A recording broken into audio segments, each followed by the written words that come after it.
Okay, hej folkens. I dag så skal vi lave det sygeste mad. Det smager fucking godt, og det er meget nemt. Men en ting, I må ikke gøre det derhjemme. Det vi faktisk skal lave i dag, det er nudler. Lad os bare komme i gang. Første trin, det er at åbne pakken. Se, sådan der gør man. Så er der alt muligt. Det der med, det gider vi ikke. Et eller andet der. Se, det er det der kød noget. Anden trin er den her base. Vi skal koge noget vand, og så hælder vi det oveni, og så tror jeg, det bliver til nudler. Så lad os bare gå i gang. Det er godt. Er det bare... Skal man ikke åbne for den? Det tror jeg bare rigtigt. Bare kom ud med det.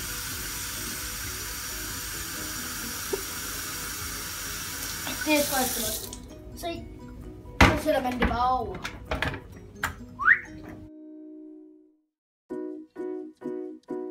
Hej! Se, nu bobler det. Nu bobler det simpelthen. Så er det færdigt. Se.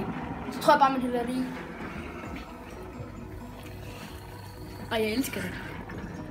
Jeg håber, det er nok. Og så kan det stå der. Og så tror jeg, så hælder man bare det her i, ikke? Jeg har ingen anelse. Jo, så hælder man det i.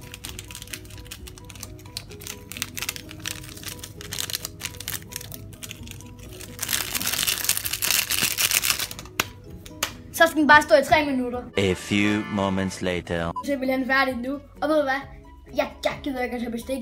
Jeg tager det for Rema 1000. Så jeg prøver nu. Hold kæft, det var. Det smager sgu godt. Hold kæft.